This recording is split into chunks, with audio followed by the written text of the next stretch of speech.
Welcome to day 40 hands-on creating high-level design for a custom system part 1. In today's session, we will dive into system design focusing on initial architecture and brainstorming. This session will guide you in creating a high-level design or HLD for a custom system, helping you lay the groundwork for your project's structure. Let's start by understanding what high-level design or HLD is. HLD provides a blueprint for the system's architecture. It focuses on the high-level components and their interactions. And at this stage, we aim to sketch out how different parts of the system will work together, ensuring a clear overview before diving into the specifics of the system.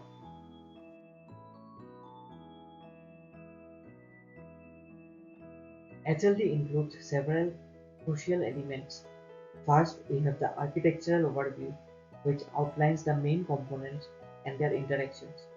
Then there's data flow, showing how data moves within the system. It's essential to consider scalability to accommodate future growth and to plan for fault tolerance so the system can recover gracefully in case of failures. These are fundamental aspects to consider during your design process. Now let's review the key principles of high-level design.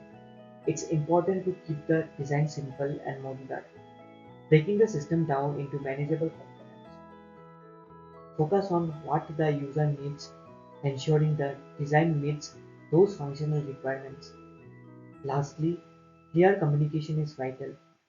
You want to ensure everyone involved understands the design without needing deep technical knowledge.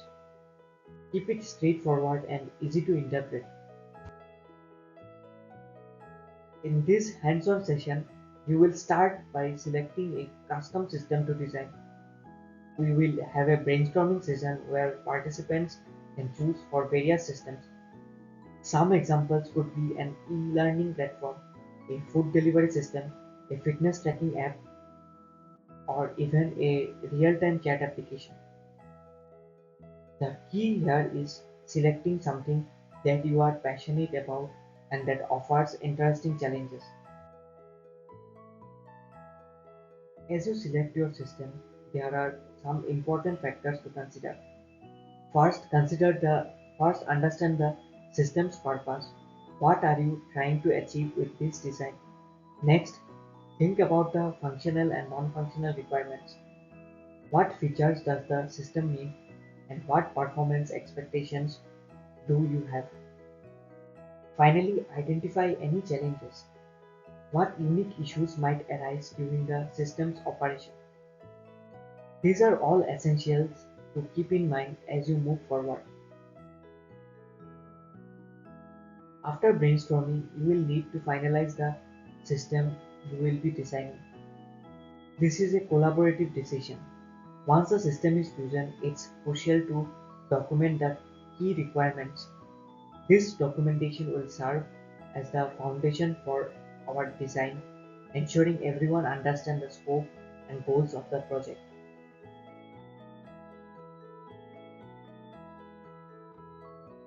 Now let's move on to the functional requirements.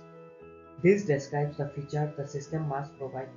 For example, in a food delivery system, you might have features like user login or registration, the ability to browse menus, place orders, and track deliveries.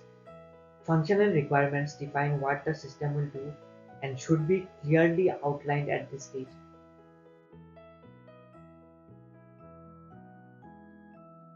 In addition to functional requirements, there are non-functional requirements to consider. These deal with performance and quality aspects of the system. For instance, how fast should the system perform? Latency and throughput are common non-functional requirements. Scalability is another key aspect, ensuring the system can handle a growing number of users. Security is also crucial, especially for protecting sensitive data and ensuring user privacy. With the requirements in place, it's time to break down the system into major components. These modules represent the core functions of the system.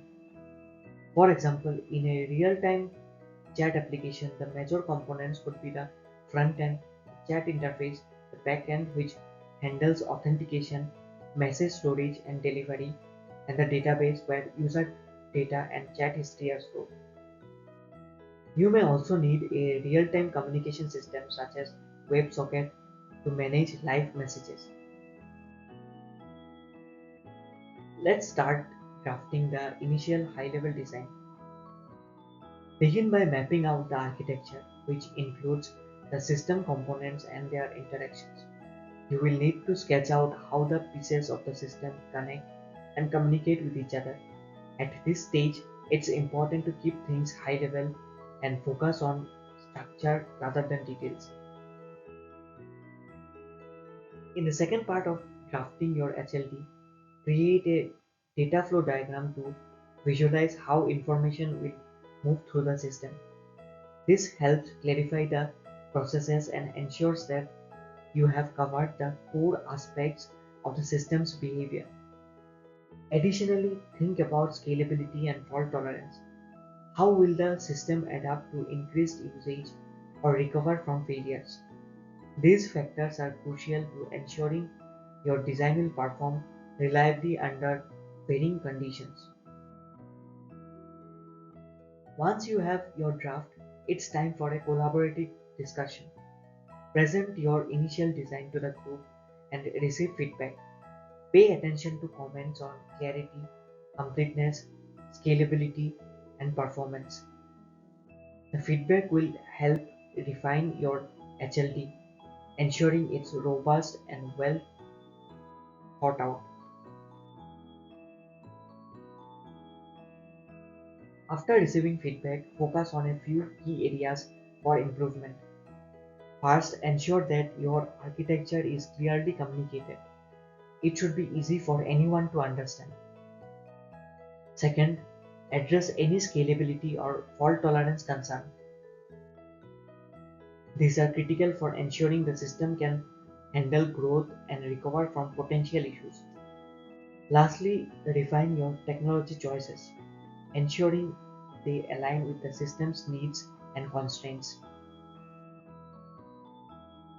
To wrap up today's session for homework, you will need to refine your HLD based on the feedback you receive.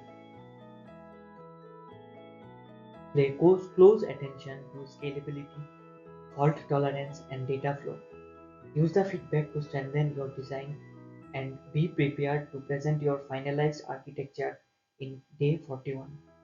This is your opportunity to take your design to the next level and make it ready for implementation.